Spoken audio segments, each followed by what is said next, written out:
Assalamualaikum warahmatullahi wabarakatuh. Alhamdulillahi wa kafa. Wassalatu wassalamu ala nabiyil mustafa wa ala alihi wa ashabihi wa man iqtafa, amma ba'd. Ahibati fillah, kembali kita berjumpa di malam Jumat, malam yang indah, malam di mana Rasul sallallahu alaihi wasallam mengatakan khairu yaumin tala'at fihi syams yaumul jumu'ah. Hari yang paling indah, hari yang terbaik, yang terbit matahari di dalamnya adalah hari Jumat. Dan kita berada di malam dari hari yang terindah. Berbanyak salawat buat Nabi alaihi salatu wassalam. Basahi lidah kita dengan memohonkan kepada Allah agar senantiasa bersalawat dan bersalam buat Nabi alaihi salatu wassalam. Innallaha wa malaikatahu yusalluna 'alan nabi ya ayyuhalladzina amanu sallu 'alaihi wa sallimu taslim.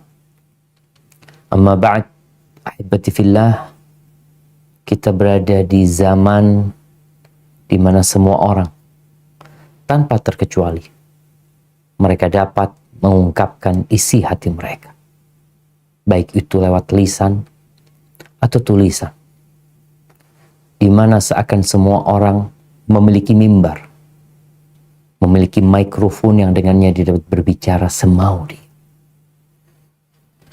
Sehingga kita melihat banyaknya omongan-omongan, tulisan-tulisan yang terkadang tidak terkontrol, sehingga pemerintah sendiri kelabakan. Akhirnya muncullah undang-undang ITE. Untuk apa? Untuk memberikan kontrol.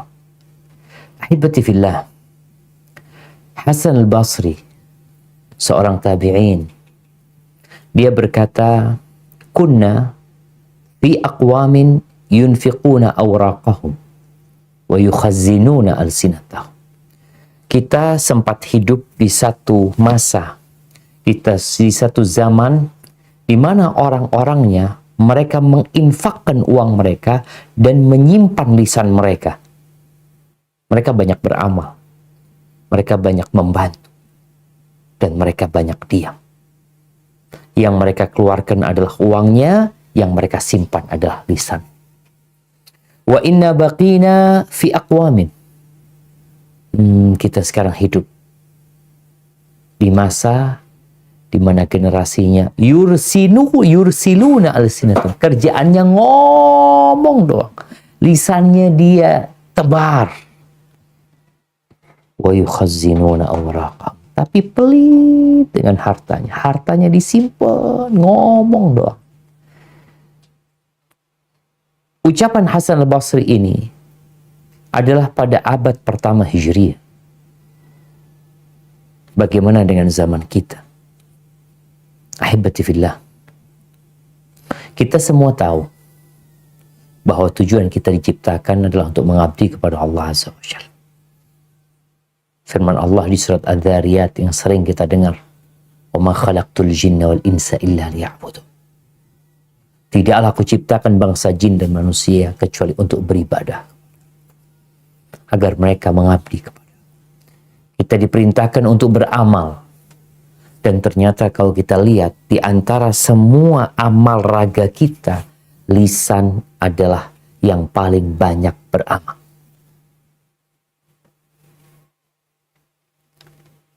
Dalam sholat, engkau bisa bedakan atau engkau bisa bandingkan berapa gerakan lisan dan berapa gerakan tangan.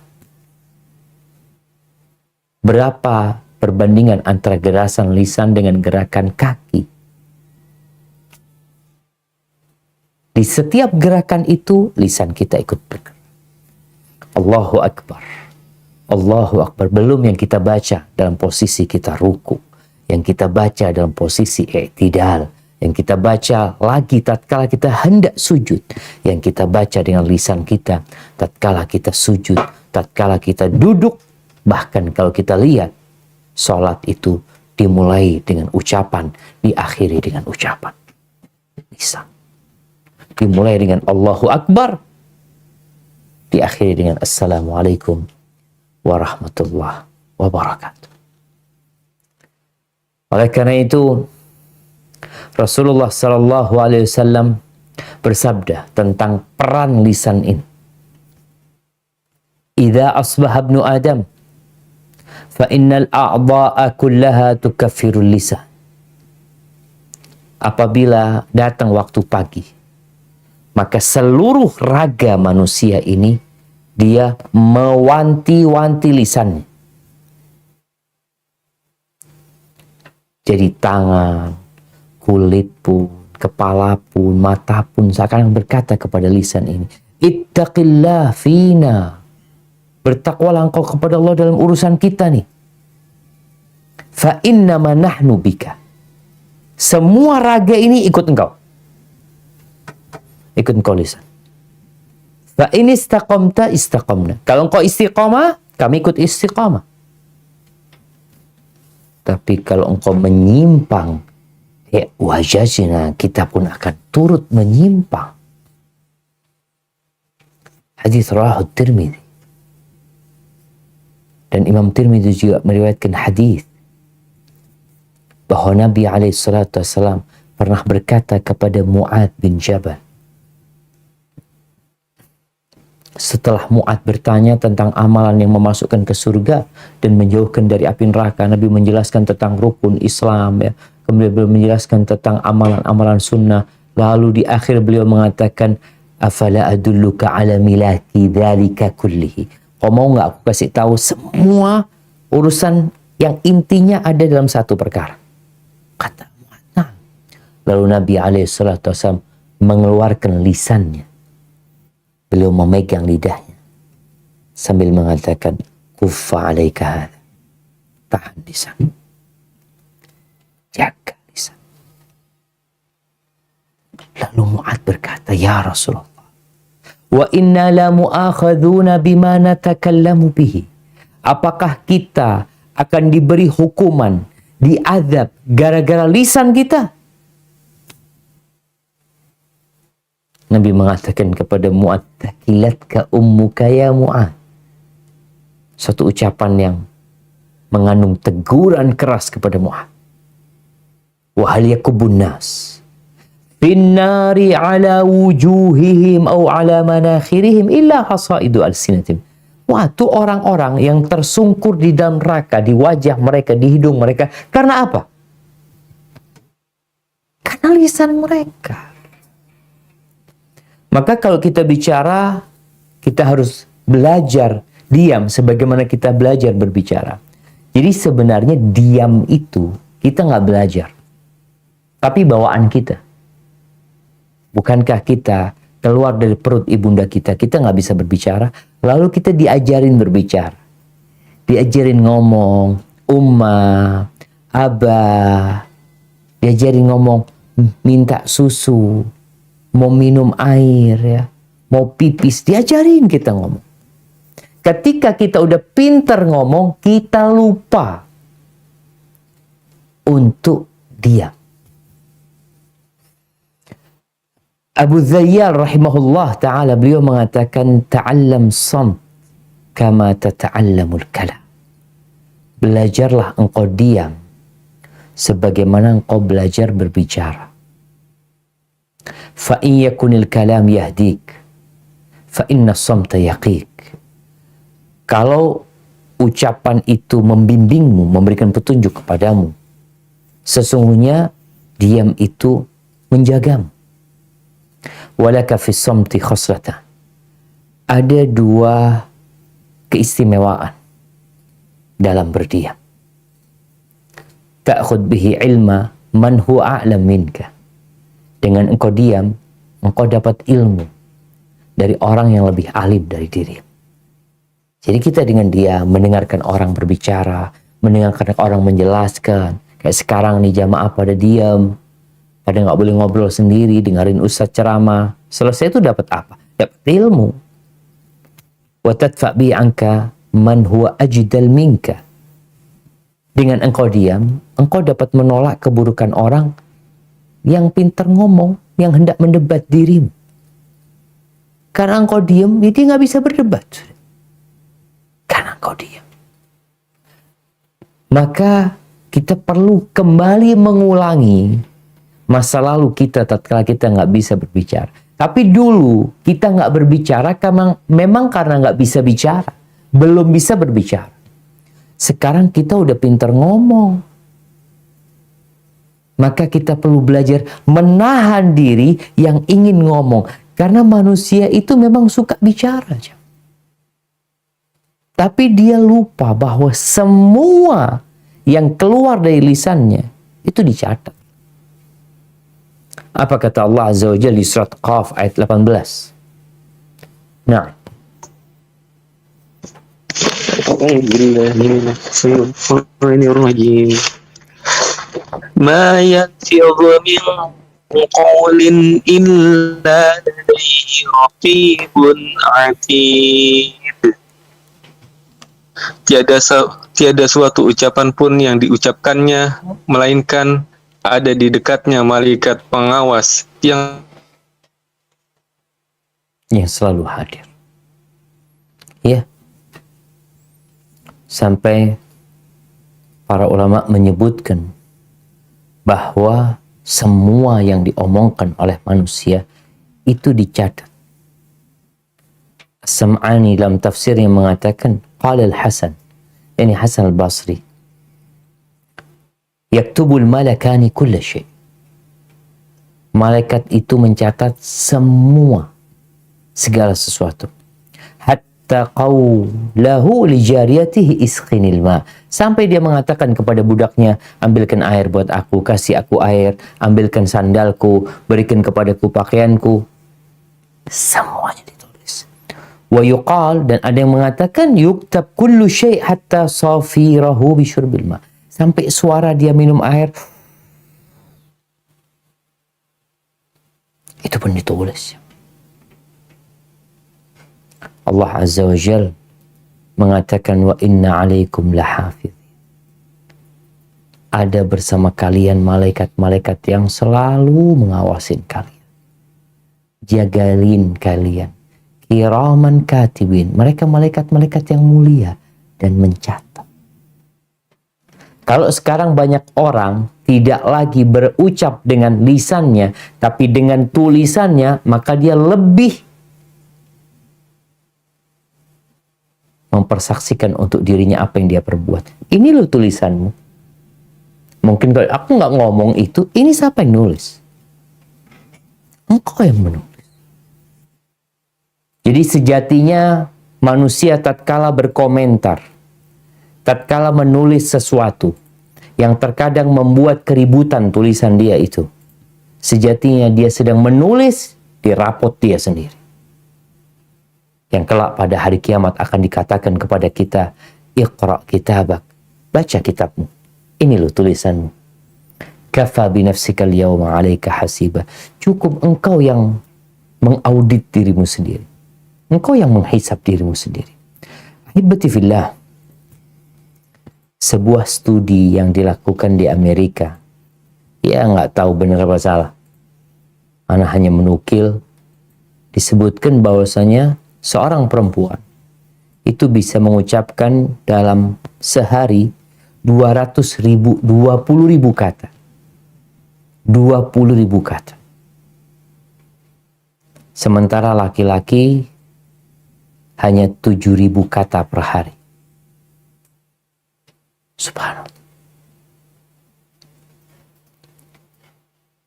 Manusia suka ngomong.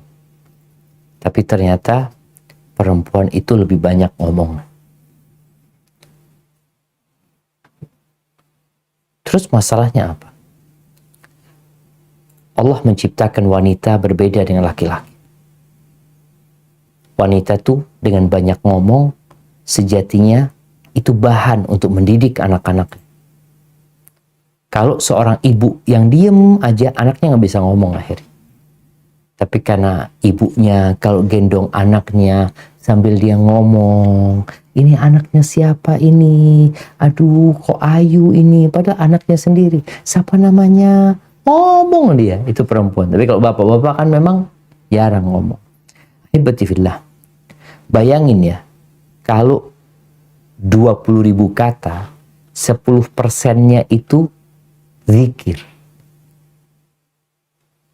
Berarti dia telah mengingat Allah 2.000 kali. Kita sehari baca subhanallah berapa kali yuk? Kalau kita baca, anggap kita 100 ya subhanallah, alhamdulillah. Terus Allahu Akbar 100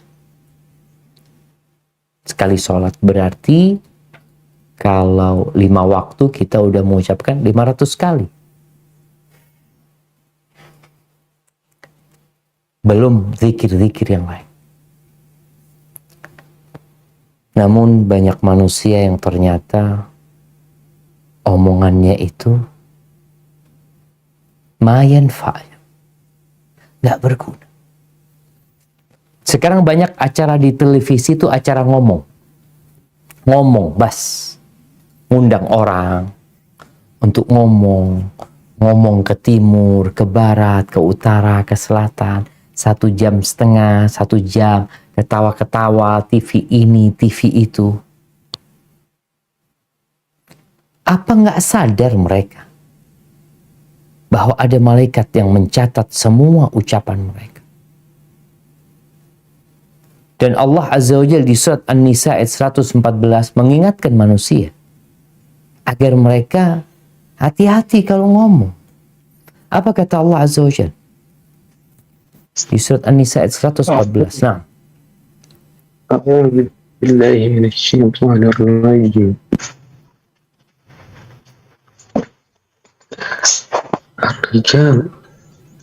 Ar-rijalu qawwamuna 'alan bukan 34, afwan.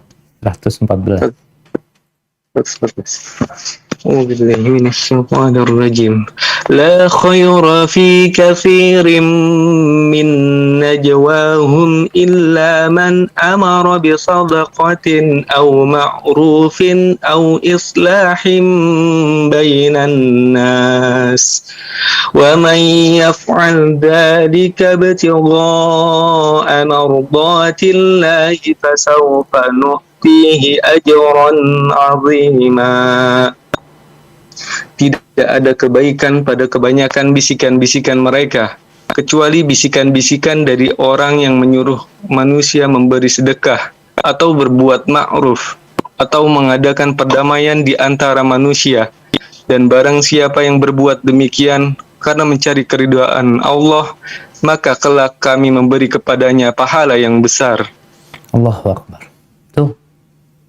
Nggak ada baiknya dari kebanyakan omongan manusia, nggak ada baik. Nggak ada keuntungannya sebenarnya mereka bicara.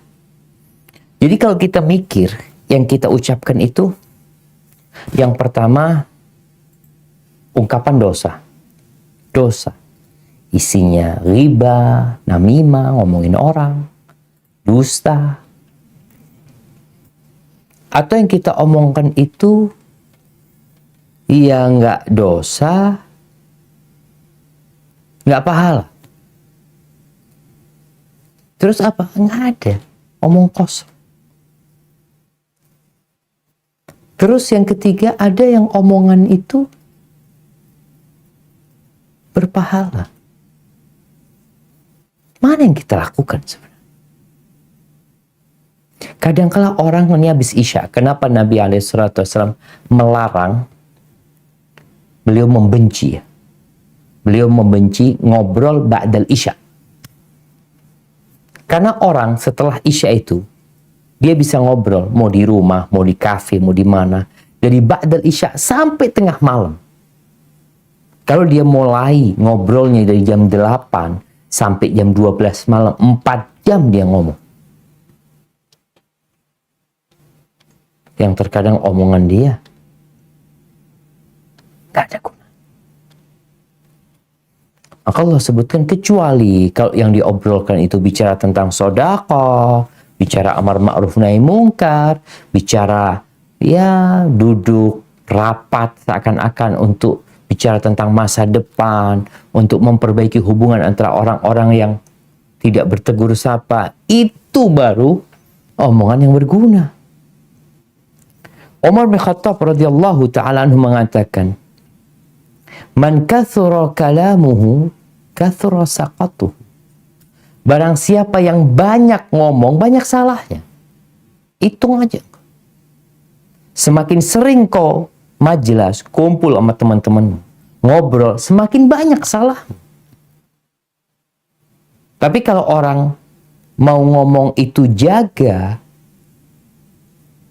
dia tahan dirinya. Dia mikir dulu, kira-kira yang ana sampaikan ini berpahala buat ana atau enggak? Manfaat buat ana apa tidak? Jangan-jangan ana ngomong buat orang sakit hati.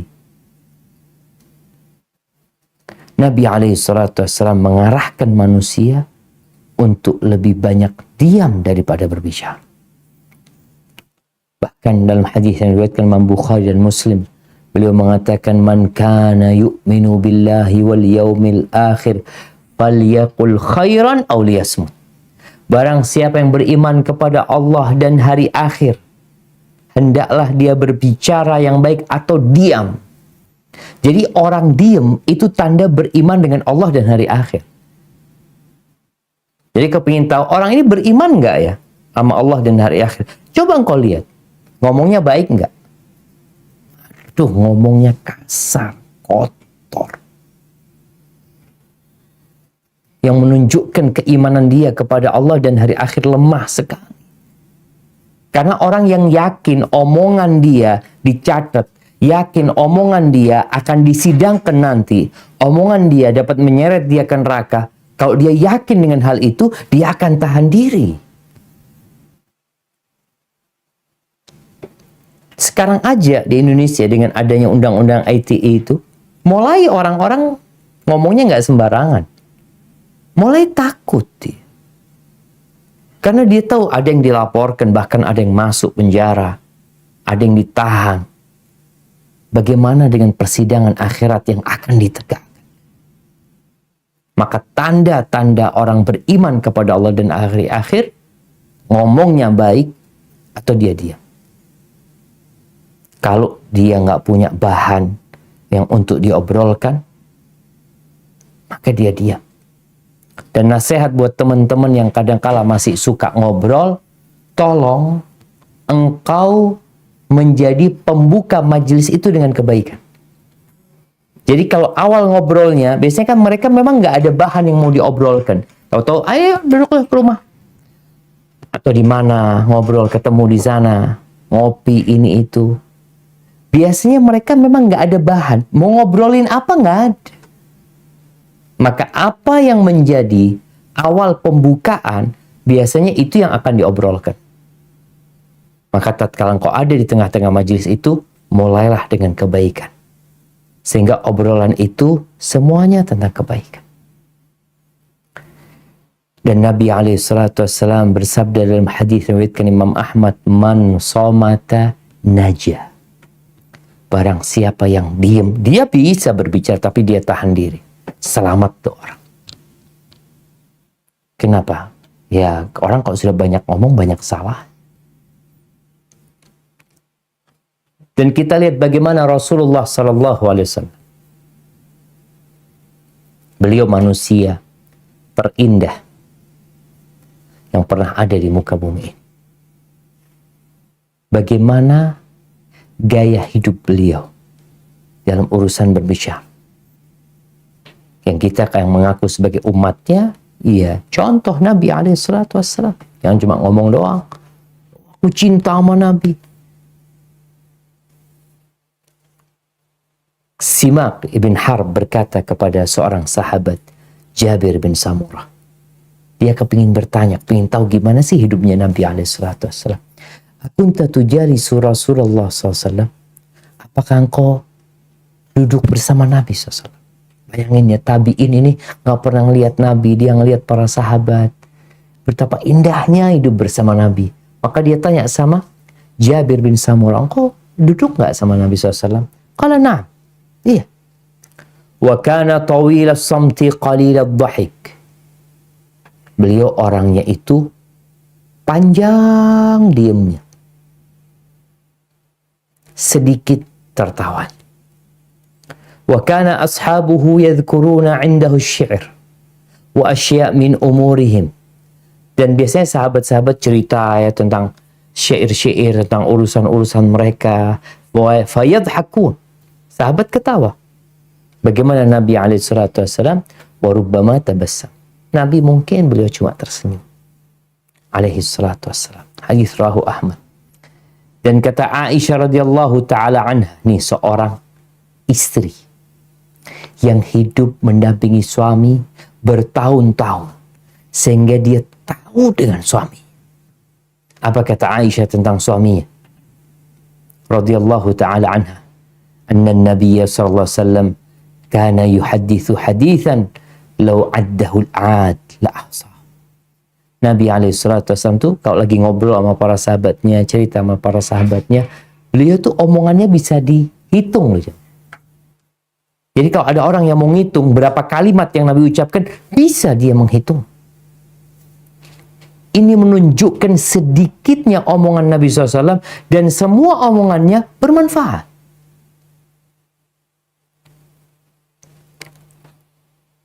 Maka kita perlu ngomong secukupnya. Ya perlu ngomong, nggak perlu nggak usah ngomong. Kenapa? Ada malaikat yang nyatat. Abdullah bin Mas'ud radhiyallahu taala anhu mengatakan, wa iyyakum wa fudulal kalam. Bihasabil rajul an yablugha hajatahu. Kalian itu jangan ngomong terlalu banyak gitu. Ngomong perkara-perkara yang kalian nggak ada perlunya. Hindari hal itu. Kenapa? Cukup engkau ngomong yang hajatmu tersampaikan. Jadi kalau lagi ngobrol sama teman-temannya, ya ngomonglah yang hajatnya orang itu tahu maksudnya antum. Nggak usah bertele-tele ngomongnya. Kenapa? Menghindari kesalahan.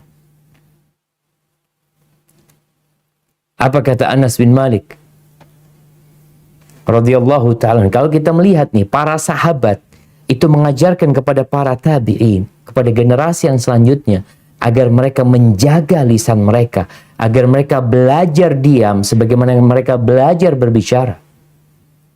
Anas bin Malik mengatakan, la yattaqillaha 'abdun haqqa tuqatihi hatta yakhzina min lisani. Orang itu tidak akan sampai ketakwaan yang maksimal, ketakwaan yang sebenarnya, sampai dia menjaga lisannya. Di surat Ali Imran ayat 102 yang sering kita dengar khatib Jumat membacakan ayat ini, dan Nabi SAW biasa membacakannya dalam khutbatul hajah, ya ayyuhalladzina amanu ittaqullaha haqqa tuqatihi wa la tamutunna illa wa antum muslimun. Wahai orang-orang yang beriman, bertakwalah kepada Allah dengan sebenar-benarnya takwa dan jangan mati kecuali dalam kondisi Islam. Orang nggak akan sampai kepada puncak ketakwaan sampai dia menjaga lisannya. Dia tahan, dia diam, nggak ngomong terus ya. Kadang-kadang kita lihat di grup itu ada yang rame terus, nulis ini, ngomong ini. Yang kalau kita lihat ke atas, fulan ini ngomongnya semuanya nggak ada manfaatnya. Mayanfa. Omong kosong yang boleh jadi mengandung unsur dosa. Humaid ibn Hilal, seorang tabi'in, mendapatkan nasihat dari Abdullah bin Amr bin As. Sahabat nih kasih nasihat kepada generasi selanjutnya. Dzar ma lasta minhu fi syai'. Tinggalkan kau yang nggak ada perlunya. Tinggalkan yang kau nggak ada butuhnya sama urusan itu.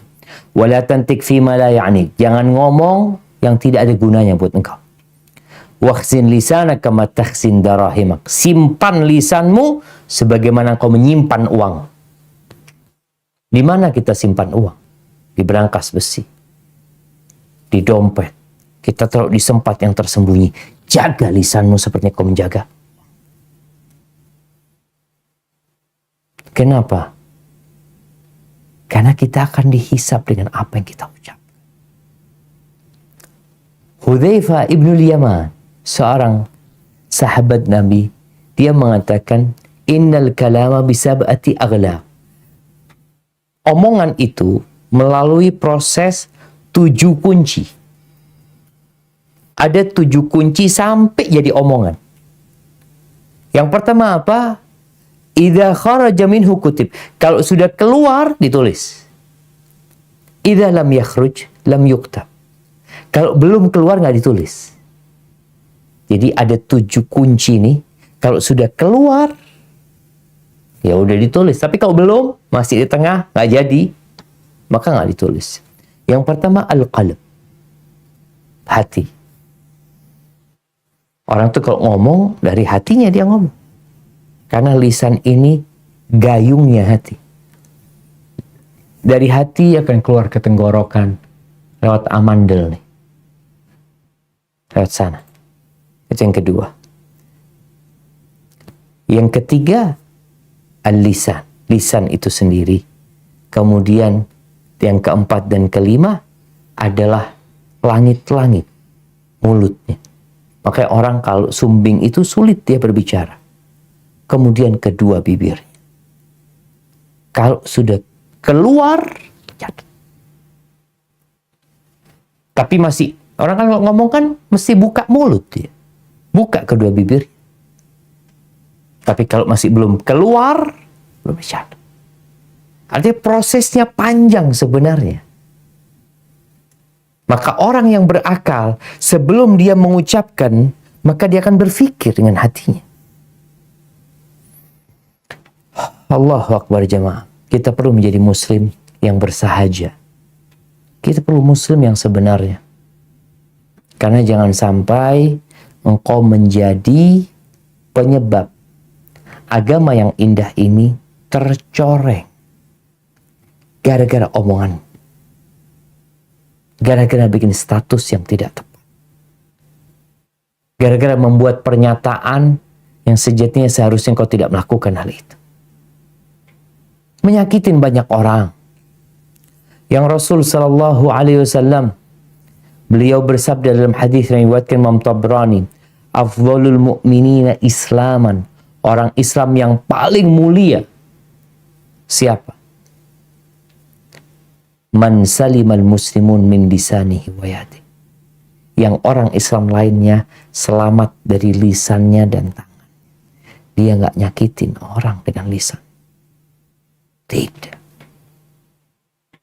Bagaimana cerita sahabat kepada Nabi SAW tentang seorang wanita, taqumul lail, tasumun nahar, wa tatasaddaq. Ini orang sholat malam, rajin sholat malam, tekun puasa sunnah, dan suka bersedekah. Tapi masalahnya dia itu di lisannya itu pedes kalau ngomong. Tu'dhi jirana. Suka menyakiti tetangga. Apa kata Nabi SAW?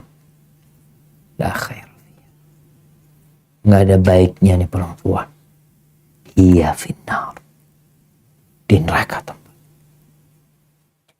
Gara-gara apa? Gara-gara nggak belajar diam. Ada perempuan yang ember ya. Ngomong yang kadang kala membuat tetangganya sakit hati. Dan dia nggak peduli dengan itu. Malaikat peduli. Malaikat mencatat. Mungkin kau tidak peduli. Mungkin kau menganggap biasa. Tapi malaikat akan mencatat. Bahwasanya omonganmu telah membuat tetangga-tetanggamu tersakiti hati. Terus gimana cara kita belajar diam? Ini poinnya. Terus gimana saat supaya kita ini, ya tadi, kita belajar diam sebagaimana belajar berbicara. Yang pertama adalah mengetahui keutamaan diam dan bahaya berbicara. Udah kita bahas tuh. Kau dengar sudah ayat-ayatnya. Sabda Nabi SAW, ucapan para sahabat yang mereka menegaskan bahwasanya pentingnya diam. Terus yang kedua, kuatkan imanmu.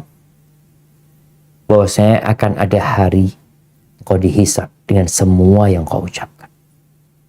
Sehingga keimanan ini menjadi motor penggerak engkau untuk diam. Mau ngomong, takut. Duduk. Ini omonganku kira-kira dicatat di timbangan kebaikan atau keburukan. Maka kalau sudah engkau sampai ke titik itu, insya Allah engkau akan dapat menahan ucapan. Yang ketiga, menggunakan lisan ini untuk berzikir. Dalam sebuah athar disebutkan la tukthirul kalam bi ghairi dzikrillah. Engkau jangan banyak bicara selain dengan berzikir kepada Allah.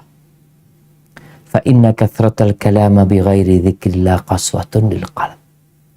Kan orang kalau sudah banyak ngomong yang omongannya tidak mengandung zikir kepada Allah, maka hatinya akan keras. Wa inna ba'dan nas minallah al-qalbul qasi. Orang yang paling jauh dari Allah adalah orang yang hatinya keras. Maka perbanyak zikir. Kata Nabi SAW, ad-dunya mal'unatun mal'unun ma fiha. Dunia ini terkutuk. Dunia ini terlaknat. Dan semua yang di dalamnya ikut terlaknat. Kecuali apa? Illa zikrullah. Kecuali mengingat Allah. Wa ma wala. Dan ketaatan-ketaatan lain.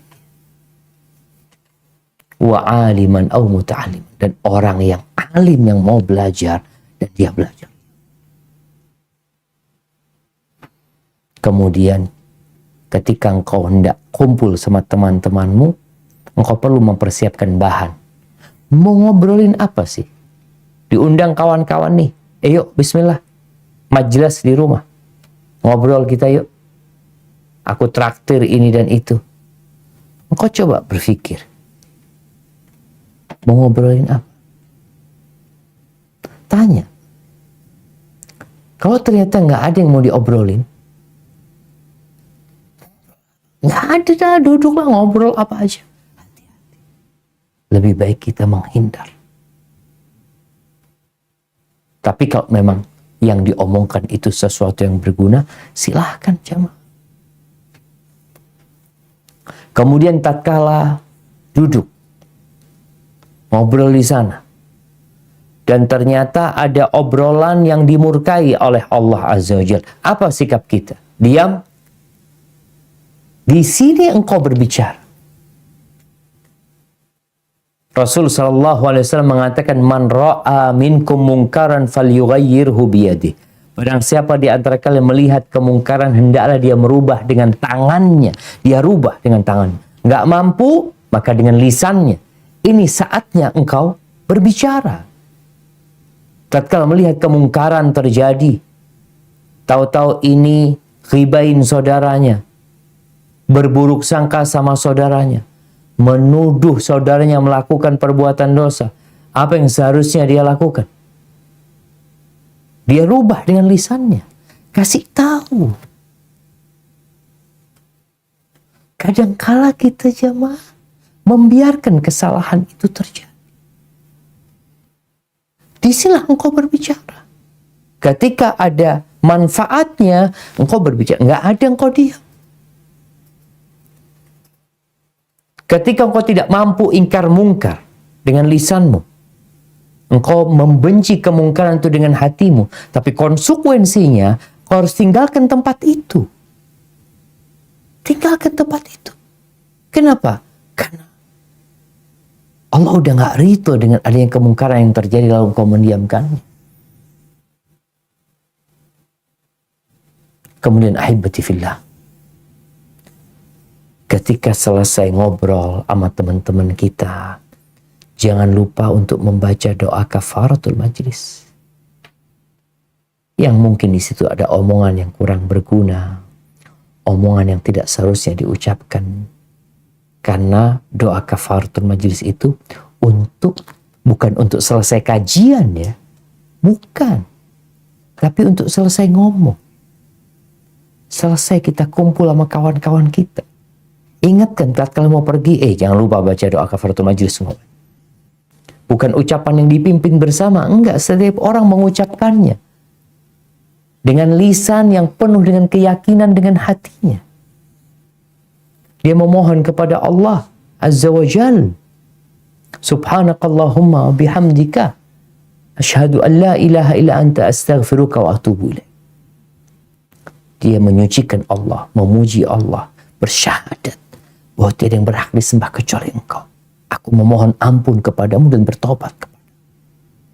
Maka di sini dalam rangka kita belajar untuk dia, engkau perlu memohon kepada Allah selalu agar diberi petunjuk. Karena banyak di antara kita yang menganggap biasa aja. Biasa ngomong. Engkau lihat tiap hari dia bikin komentar, dia bikin tulisan, atau dia bikin konten ini dan itu. Tanpa pernah berpikir bahwa semuanya dicatat.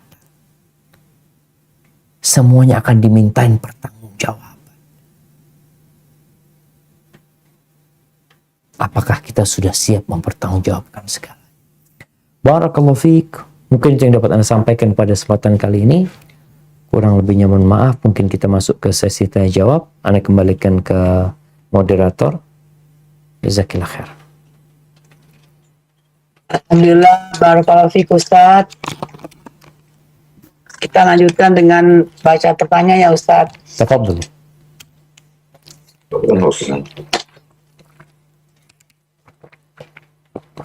Ustaz, ini dari bikin daftarnya.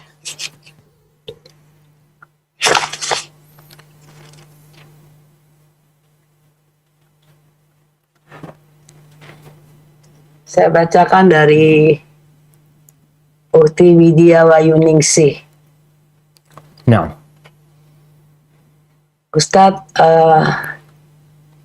izin bertanya, apakah membaca 10 kali surat Al-Ikhlas itu termasuk zikir, Ustadz? barakallahu fiik. Iya. Yang pertama, Al-Quran itu adalah zikir. Al-Quran sendiri Allah turunkan sebagai zikir. Bukan hanya surat Al-Ikhlas. Membaca setiap ayat dalam Al-Quran Al-Karim adalah berarti kita berzikir. Allah Azza wa Jal menceritakan bagaimana orang-orang musyrikin yang memperolok-olok Nabi Muhammad SAW. Apa kata mereka? Ya ayyuhalladzi nuzzila alaihi dzikr innaka la majnun. Kata mereka, wahai orang yang diturunkan kepadanya az-zikr, yakni Al-Quran, engkau itu benar-benar orang gila. Namun berbincang tentang membaca surat Al-Ikhlas 10 kali yang disebutkan dalam sebuah hadis bahwa akan dibangunkan bagi orang yang membacanya itu rumah di surga. Hadis ini diperselisihkan oleh para ulama tentang kesahihan. Syekh Al-Albani rahimahullahu ta'ala pernah mensahihkan hadis ini, kemudian beliau tarajuk. Dan sejatinya kalau kita lihat dalam sehari, kita membaca Al-Ikhlas berapa kali? Kalau dihitung, habis sholat subuh 3 kali. Habis zuhur sekali, 4. Habis asar 3 kali, sama zikir petang. Jadi, udah berapa? 6. Terus habis maghrib sekali, 7. Habis sisa sekali, 8. Terus sebelum tidur 3 kali kita baca. Udah berapa? Udah 11 kali kira-kira kita membaca. Hanya saja kita perlu membaca zikir itu dengan menghadirkan hati kita. Bukan sekedar mengejar fadilah.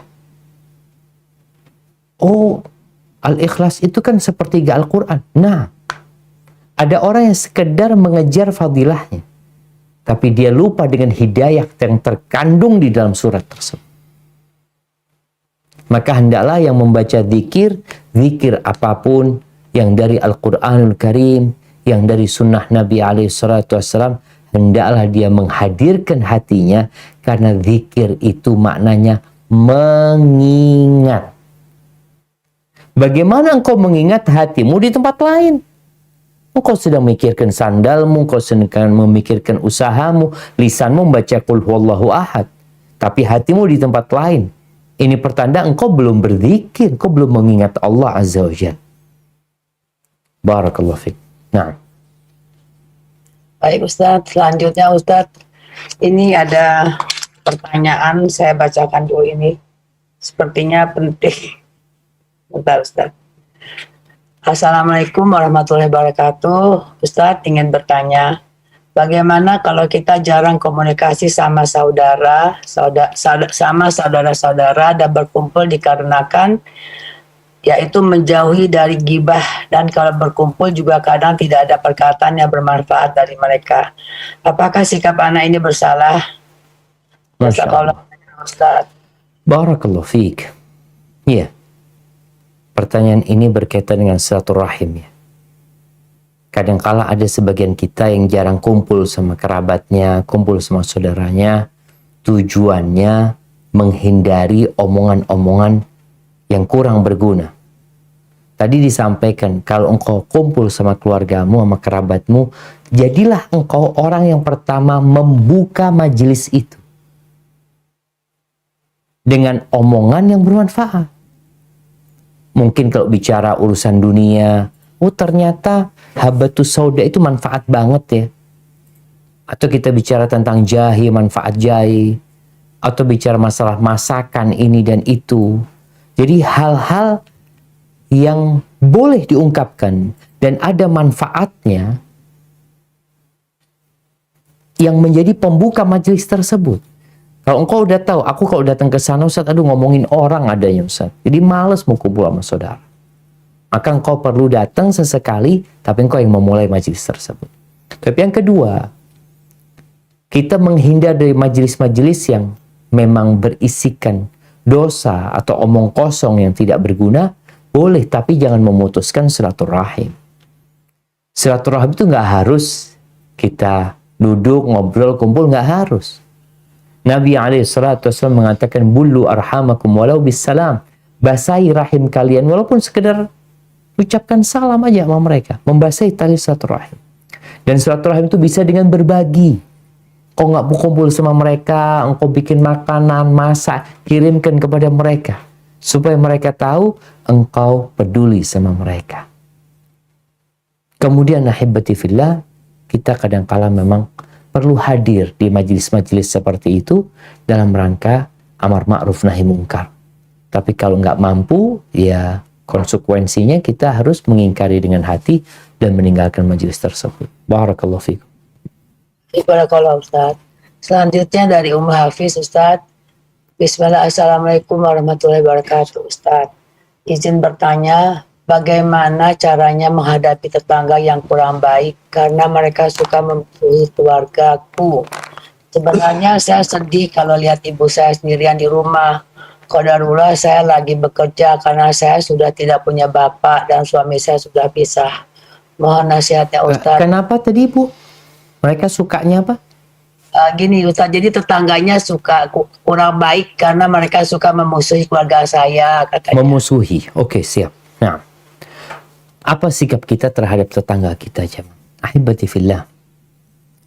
Rasulullah SAW mengatakan, Wallah la yu'min. Wallahi la yu'min. Wallahi la yu'min. Beliau mengatakan, demi Allah tuh orang nggak beriman.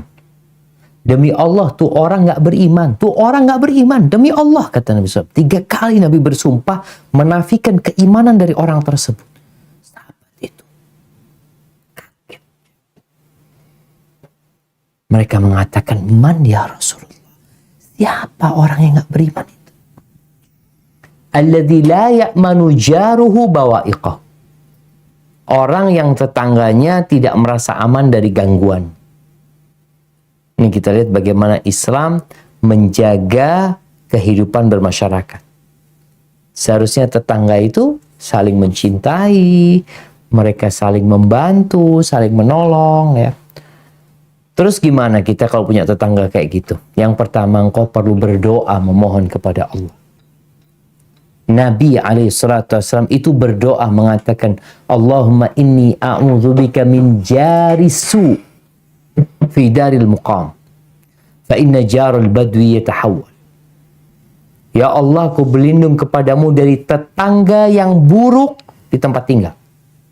Karena kalau tetangga badui itu bisa berubah nantinya. Orang badui itu kan nomaden. Nanti pindah satu tempat. Kadang-kala pas bikin tenda, sebelahnya tetangganya nggak baik. Nanti ketika pindah lagi, dia akan menghindari orang tersebut. Tapi kalau di perumahan, gimana udah tetangga anak kayak gitu? Makanya al-jar qabla ad-dar, memilih tetangga sebelum memilih tempat tinggal. Maka nasihat anak yang pertama adalah berdoa memohon perlindungan kepada Allah dari tetangga yang buruk. Yang kedua, kita perlu memperbaiki hubungan. Allah Azza wa Jalla mengajarkan kepada kita, kalau menghadapi setan, ya udah, setan ini nggak ada baiknya, nggak ada positifnya. Sehingga kita bisa menjalin hubungan baik dengan setan, nggak ada. Maka Allah katakan, fa imma yanzaghannaka minasyaitani nazghun fasta'id billah. Kalau setan gangguin engkau, ya engkau katakan a'udzubillahi minasyaitonir rajim. Kau berlindung kepada Allah dari godaan. Tapi kalau yang berbuat buruk sama kita tadi, yang memusuhi itu adalah manusia. Manusia ini tabiatnya sebenarnya baik. Tapi mungkin dia karena kawan, karena sahib, karena godaan setan, dia jadi berlaku buruk. Tugas kita, kata Allah, wala tastawil hasanatu wala sayyi'ah idfa' billati hiya ahsan. Balaslah keburukan orang itu dengan kebaikan. Jadi orang berlaku buruk, orang menyakiti, kita membalas dengan kebaikan. Fa idzal ladzi bainaka wa bainahu adawatun ka'annahu waliyyun hamim. Sehingga permusuhan yang terjadi antara kalian dapat berubah menjadi persahabatan gara-gara kita terus berbuat baik. Sampai diceritakan ada seorang tetangga yang dia ternak kambing, domba ya. Tetangga satunya piara anjing. Yang anjingnya ini suka godain kambing-kambingnya tetangganya.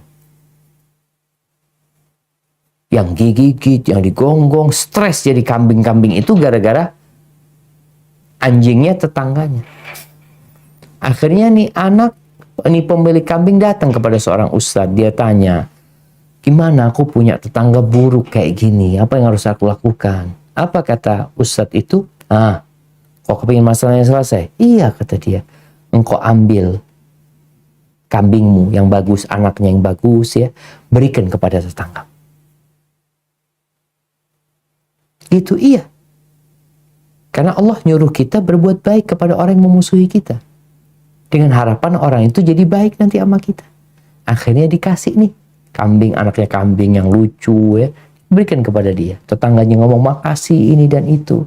Ketika dia punya kambing juga, anjingnya diikat sama dia. Jangan godain nih kambingku ini. Kalau kemarin kambingnya tetangga nggak apa-apa, dia nggak ngurusin. Sekarang dia punya kambing juga. Jadi berbuat baik kepada tetangga itu termasuk jalan untuk memperbaiki tetangga. Jangan sampai kita melemparkan bensin di api yang ada. Kita udah tahu tetangga nggak suka sama kita melakukan tindakan-tindakan yang membuat dia tambah marah. Jangan. Kita berusaha berbuat baik sama dia.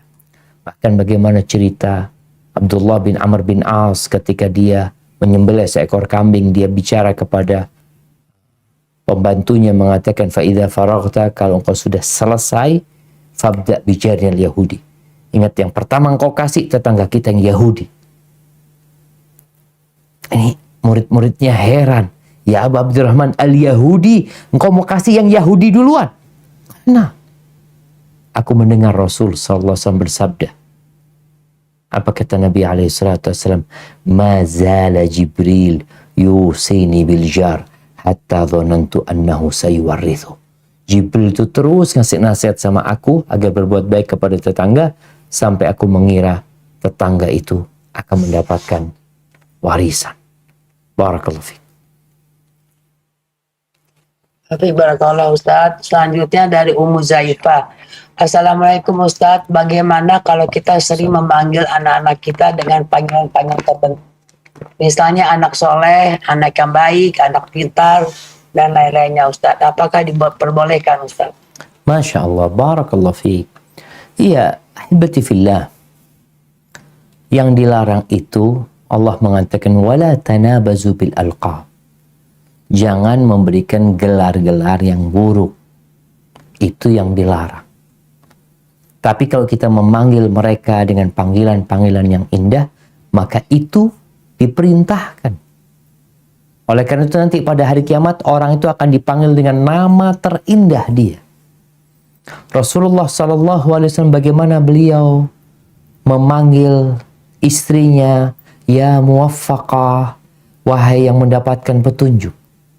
Memanggil Aisyah radhiyallahu ta'ala anha dengan panggilan itu. Jadi panggilan-panggilan yang baik itu akan menumbuhkan optimisme di diri anak-anak itu.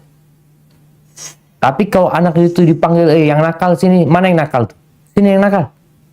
Jangan. Tapi panggil yang pintar, yang soleh. Karena panggilan itu adalah doa. Apalagi buat perempuan ya, hati-hati para perempuan ini. Yang memang salah satu penyebab wanita banyak di neraka itu gara-gara lisannya. Yukthirnal la'an.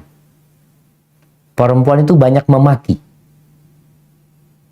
Dia sakit hati dikit, anak-anaknya nggak benar, karena kalau omongan-omongan buruk yang keluar dari lisannya. Hati-hati. Biasakan engkau berbicara yang baik. Kalaupun marah kepada anakmu, maka ucapkan untuk dia Allah yahdi. Allah yahdi. Mudah-mudahan kau dapat petunjuk wahai anakku. Karena sejatinya yang kita ucapkan akan jadi doa. Kalau keburukan yang ditakutkan nanti jadi keburukan. Sampai ada sebuah ungkapan yang mengatakan ihdar lisanaka an taqula fatubtala innal bala'a muwakkalun bil mantiq. Hati-hati engkau kalau ngomong. Jangan sampai engkau ngomong nanti engkau dikasih ujian ya hasil omonganmu sendiri gitu. Barakallahu fiik. Nah.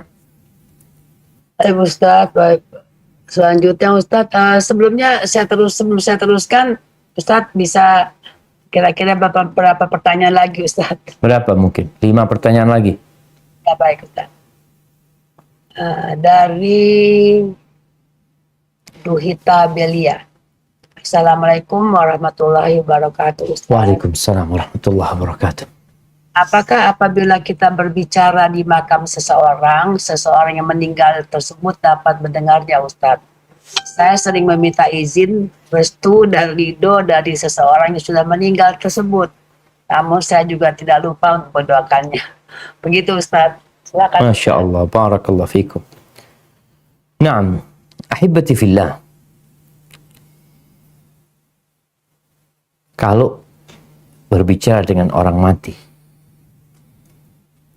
sejatinya kita itu tidak akan dapat memperdengarkan mereka omongan kita. Ada kondisi-kondisi khusus.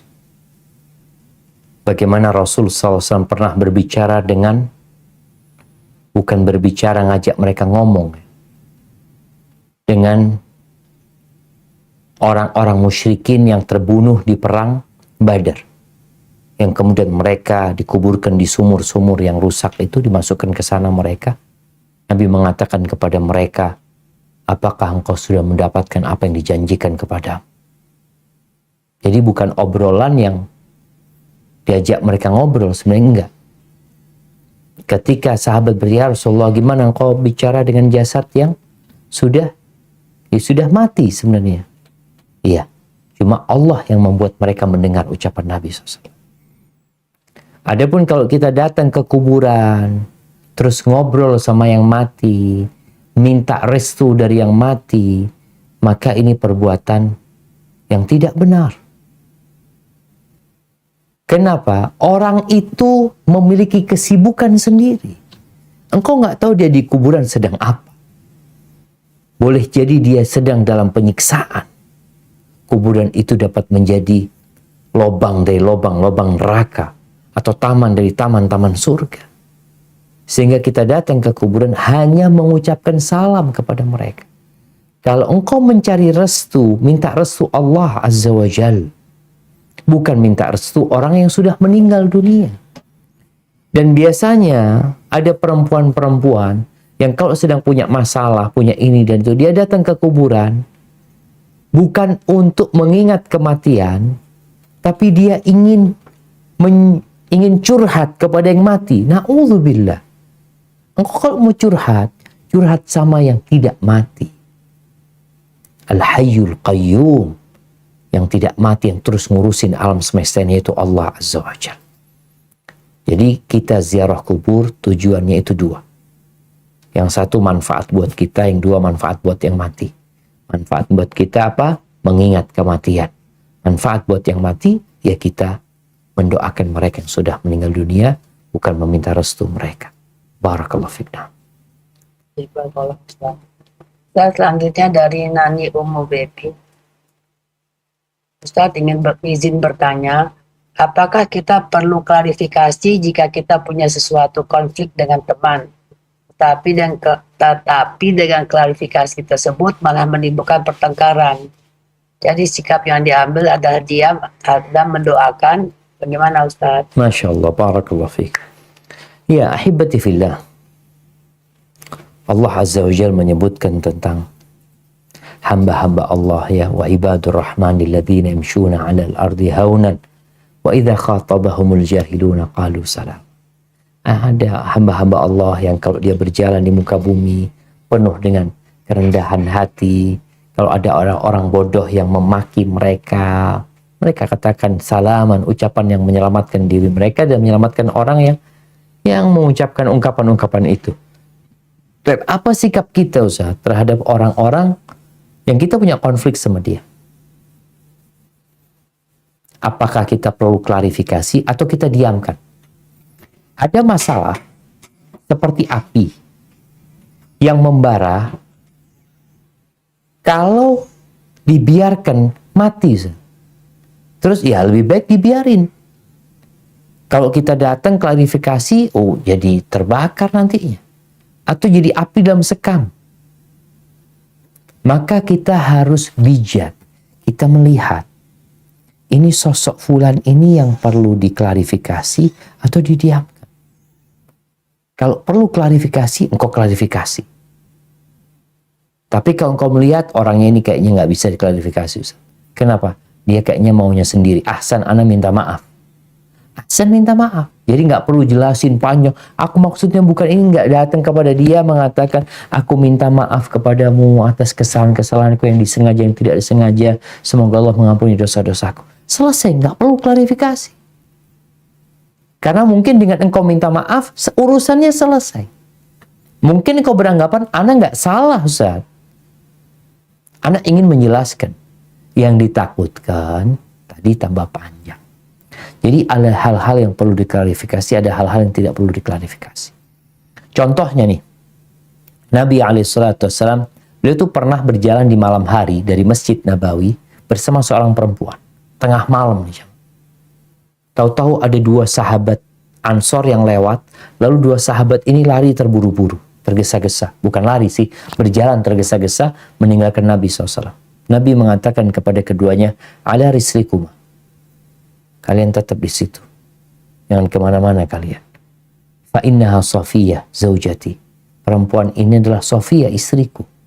Karena pakai cadar nggak tahu mereka siapa tuh perempuan. Maka dijelaskan sama Nabi SAW, perempuan ini adalah Safiyah, istriku.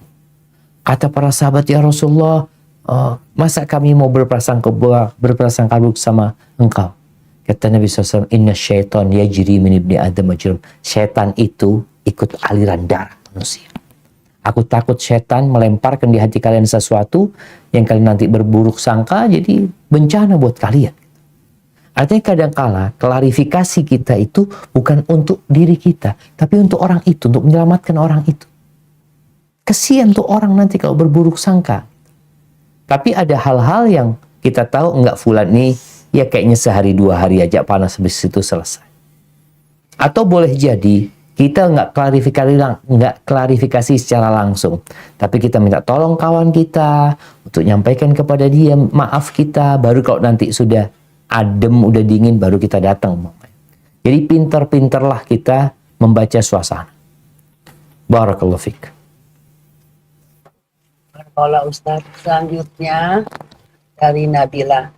Ustadz, saya dan suami baru menikah 3 bulan dan saat ini kami sedang long distance marriage.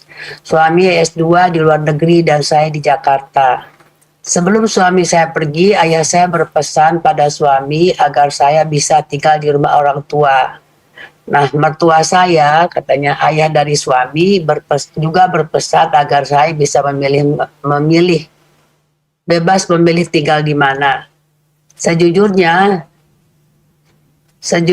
saya jauh lebih suka tinggal di rumah orang tua saya karena merasa lebih bisa mewujudkan birrul walidain. Rumah mertua sangatlah sunyi dan tidak banyak interaksi. Saya sadar seharusnya saya juga dapat birrul walidain di rumah mertua dan membuat rumahnya berwarna, tapi saya sesekali lelah. Jadi ini Ustadz, dia meminta pencerahan dan saran dari Ustadz bagaimana untuk bisa berlaku adil tinggal di rumah orang tua atau di mertua sementara suami belajar S2 di luar negeri. Begitu. Masya Allah. Karena kalau dibaca cukup panjang. Barakallahu fiik. Siap. Nah, mahibati fillah. Jadi, seorang anak, baik laki-laki atau perempuan, mereka memiliki kewajiban berbakti kepada kedua orang tua. Sebelum menikah dan sesudah menikah. Hanya saja, ketika dia seorang wanita, maka dia terikat dengan suaminya. Di mana dia tidak boleh keluar rumah, meninggalkan rumahnya, kecuali dengan izin suami. Dalam kondisi seperti sekarang ini, alhamdulillah kalau suami memberikan kebebasan. Maka, ana rasa ini jadi kesempatan buat dirimu untuk dapat berbakti kepada kedua orang tuamu. Kesempatan. Tapi di sisi lain, engkau ingin berkhidmat kepada suami dengan cara berbakti kepada mertua. Maka mungkin sesekali engkau dapat datang ke tempat mertua. Kalau dikatakan tadi kondisi di rumah mertua itu sunyi senyap, bagaimana engkau hadir menerangi rumah mertua. Yang kata Nabi SAW mengatakan, Nawiru buyutakum bis salati wa qiraatil Qur'an. Terangi rumah kalian. Bukan dengan lampu LED, bukan dengan lampu gantung, bukan dengan lampu sorot.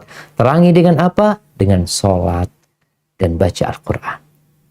Jadi, mungkin engkau bisa sesekali datang ke mertua, apalagi mertua juga memberikan kebebasan, ya, mertuamu juga tidak memaksamu untuk tinggal sama dia, bahkan dia ingin engkau bebas, engkau mau kemana. Jadi ana rasa engkau perlu tetap memanfaatkan waktu berbakti kepada orang tuamu, tapi sesekali engkau khususkan waktu untuk dapat ke tempat mertua. Mungkin juga mertua bisa mendapatkan hidayah dengan engkau berada bersama dia, melihat menantu yang rajin dan taat beribadah, ya. Dan semoga engkau juga sabar ditinggal ama seorang suami. Barakallahu fiik. Barakallahu fiik Ustadz. Ustadz, ini ada pertanyaan ke WA saya, tapi ini masalahnya kayaknya perlu bantuan Ustadz. Siap. Begini Ustadz, ini bahasanya juga. Ustadz, bagaimana sebegitu eratkah kaitan sabar dan menjaga lisan Ustadz? Saya mendapat perlakuan yang tidak adil dari menantu saya. Saya pikir saya ingin tanyakan, tapi saya takut terjadi keributan antara anak dan menantu saya. Saya tidak mau itu terjadi karena saya sangat sayang pada mereka. Subhanallah. Saya simpan saja dan saya tahan saja di hati saya sampai saya berharap suatu hari kelak saya bisa melupakannya. Tapi Ustadz, sesekali kalau teringat lagi, saya masih sangat sedih, Ustadz. Bagaimana dengan situasi hati saya seperti ini, Ustadz? Saya tidak mau mereka ribut, tapi kok saya seperti tidak ikhlas, pasti sedih bila mengingat ini. Mohon pencerahan dan nasihat, Ustadz. Masya Allah. Subhanallah jamaah. Itu ungkapan hati seorang ibu. Bagaimana sayangnya ibu itu sama anaknya. Gak ingin anaknya itu ribut. Dia tahu menantunya mungkin kurang baik. Menantunya pernah menyakiti hatinya. Tapi dia tetap ingin menjaga keharmonisan di rumah anaknya. Wallahi habbati fillah. Kita tuh gak akan menemukan hati yang lebih luas daripada hati ibu kita. Maka apa yang harus dilakukan seorang ibu? Yang pertama, kalau ibu ingin masalahnya dikubur, maka dikubur permasalahan itu. Ibu maafkan. Ibu tahu menantu melakukan sebuah kezaliman. Maka kalau ibu mau memaafkan dia, sejatinya itu pintu kebaikan buat ibu di dunia dan di akhirat. Dan juga kalau bicara di akhirat, Allah Azza wa Jalla menyebutkan, "Faman afa wa aslaha fa ajruhu 'ala Allah." Barang siapa yang memaafkan dan memperbaiki, maka pahalanya Allah yang nanggung. Maka sakit hati ibu yang ibu sudah memaafkan kelakuan menantu itu akan menjadi pahala yang besar. Cuma tinggal dilihat, apakah peristiwa itu terulang kembali sehingga membuat luka itu terbuka kembali? Atau sebenarnya enggak sebenarnya cuma perasaan ibu aja ya, yang kadang-kala ngelihat menantunya ingat dengan kejadian seperti itu. Maka ana rasa kalau ibu ingin berbahagia, ingin tidak menderita ibunya, ibu harus benar-benar memaafkan dan meminta balasan dari Allah Azza wa Jalla. Dan Allah akan beri yang terindah buat ibu. Apalagi dalam rangka menjaga anaknya.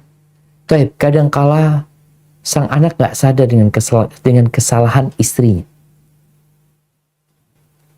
Mungkin ibu perlu menyampaikan anaknya supaya, "Mamanya nak, engkau kayaknya perlu bawa istrimu kajian ya, perlu untuk mendengarkan ceramah."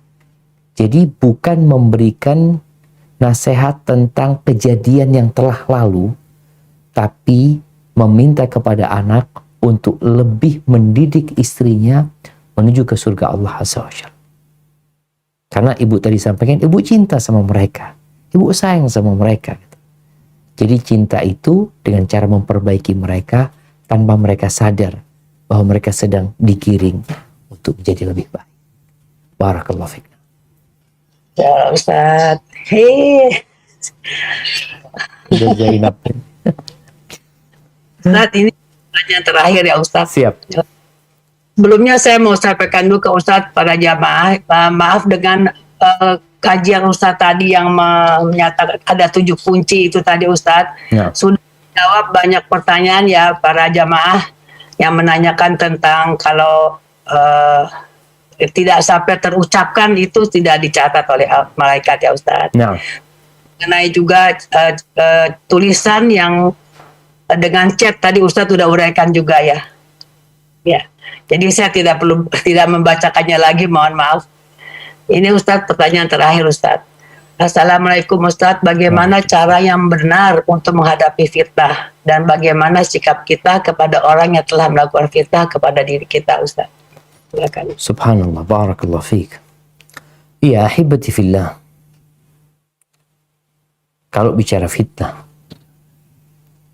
mungkin kita ingat dengan kejadian hadisatul ifk yang menimpa istri Nabi, putri Abu Bakar. Bagaimana Aisyah itu difitnah berzina. Fitnah yang keji sekali. Yang membuat orang itu bersedih hati tentunya. Maka apa yang perlu dilakukan? Aisyah pada waktu itu berdoa memohon kepada Allah.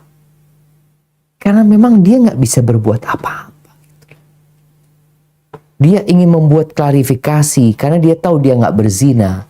Tapi karena sudah jadi omongan itu kayak benar gitu. Sampai Nabi SAW datang ke rumahnya Abu Bakar. Beliau mengatakan kepada Aisyah, wahai Aisyah, kalau engkau memang berbuat dosa, bertobatlah kepada Allah Azza wa Jalla. Tapi kalau engkau tidak, Allah akan membebaskan namamu, akan menyucikan dirimu dari tuduhan-tuduhan itu, dari fitnah yang sudah ada. Aisyah ketika itu mengatakan kepada ayahnya, ya abati, ajib Rasulullah. Wahai ayahanda, engkau jawab Rasulullah SAW. Kata Abu Bakar, aku jawab apa? Bayangin, fitnah itu sampai sudah melekat di hati orang-orang. Sampai mereka nggak tahu mana yang benar. Terus berkata kepada ibunda, ya Umma, ajibi Rasulullah. Wahai ibunda, jawab Rasulullah SAW. Ibunya, nah aku harus jawab apa?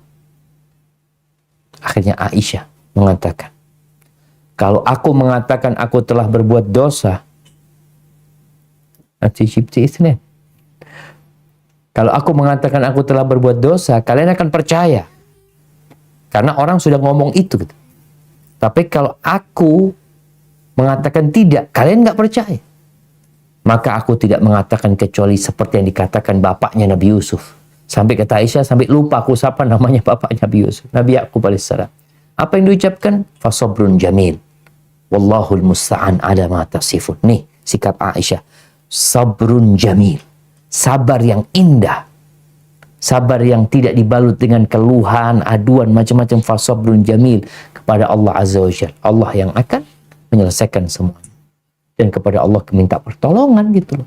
Atas apa yang kalian telah lakukan. Jadi selain tadi memohon kepada Allah, berdoa, bersabar ya. Ummatun nadiki ala sisufruhin. Jadi buat yang tadi difitnah, maka mungkin sikap yang utama adalah bersabar ya. Pasti kebenaran itu akan nampak. Yang kedua, kalau memang engkau perlu melakukan klarifikasi, maka melakukan klarifikasi. Sampaikan kepada orang-orang yang dapat menerima informasi dari engkau. Ketika engkau punya bukti yang dapat disampaikan, maka hal itu engkau sampaikan. Tapi ketahuilah, boleh jadi fitnah yang menimpamu itu adalah untuk menghapuskan dosa-dosamu dan mengangkat derajatmu. Maka bersabarlah, ada yang lebih indah daripada dunia ini. Itu yang dapat Anda sampaikan. Kurang lebihnya mohon maaf. Yang benar dari Allah Azza wa Jal. Yang salah dari diri Anda pribadi, Allah dan Rasulullah terbebaskan dari kesalahan itu. Anda kembalikan ke moderator. Jazakillah khair.